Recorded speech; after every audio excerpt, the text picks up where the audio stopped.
Hello, you're listening to Well Intel Daily. I'm Annie Hood.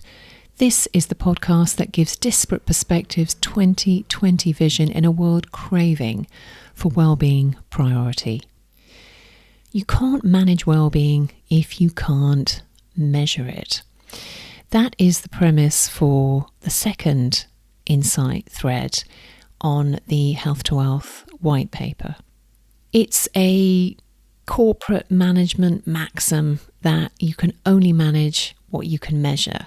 And it's commonplace in business, but it's equally true in the world of personal health and well-being. And the challenge for many companies today is working out what works in their well-being investment for their teams, how it's benefiting those teams, and what they might need to do differently. So finding and utilising ways to quantify the investment in the different types of wellness practice they're supporting, or educational development work or coaching work that they're doing, needs to happen for two key reasons. Number one, to make sure there's a benefit to leaders and employees. And number two,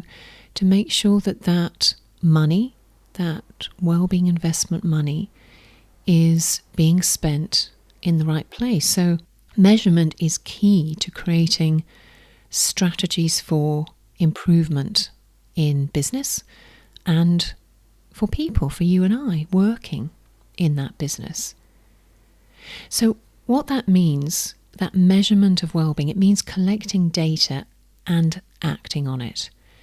So when you have the numbers, you can make improvements in a more tangible way. But what does that look like? What does it mean? It means using several different platforms potentially and aggregating data into a more meaningful picture. So some examples of those tools might be Firstbeat technology, which is a Finnish wearable technology that's clinical grade and measures through heart rate variability and is able to record your stress and recovery through heart rate variability. Whoop is another one.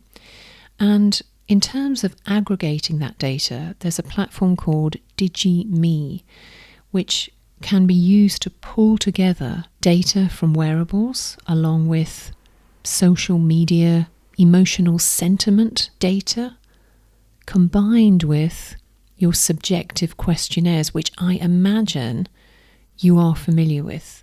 Most and many people are completing questionnaires that ask them how they're feeling, how happy they are, and different derivatives of checking in on well-being. The trouble is, the clues in the title, they are subjective measures.